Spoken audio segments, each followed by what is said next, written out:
Həsrətəm o gözlərinə, gör neçə aydır bir gecə sənsiz yaşamaq illərə taydı. Sevgimi yadılar qoparıb aldı əlimdən, mən elə bilirdim bu məhəbbət mənə paydı. Həsrətəm o gözlərinə, gör neçə aydır bir gecə sənsiz yaşamaq illərə taydı. Sevgimi yadılar qoparıb aldı əlimdən, mən elə bilirdim bu məhəbbət mənə paydı.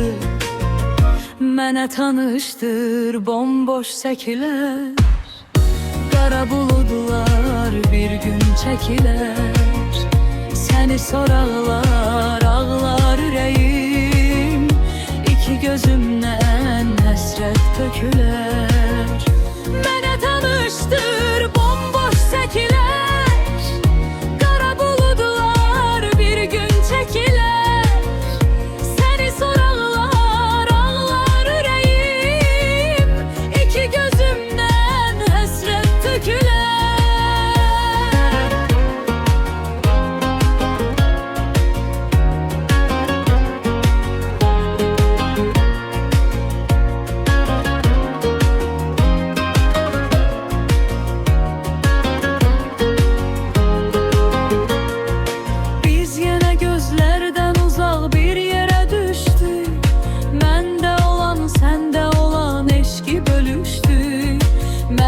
Uzaqsan bu təəssüf ki xəyaldır, bəlkə yağışlarda, küləklərdə görüşdük. Biz yenə gözlərdən uzaq bir yerə düşdük. Məndə olan, səndə olan eşqi bölüşdük.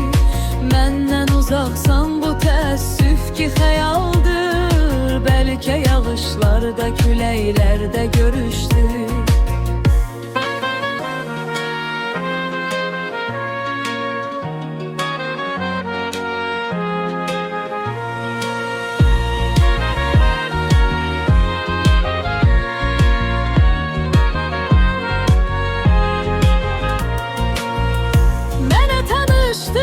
Bomboş səkilər, qara buludlar bir gün çəkilər.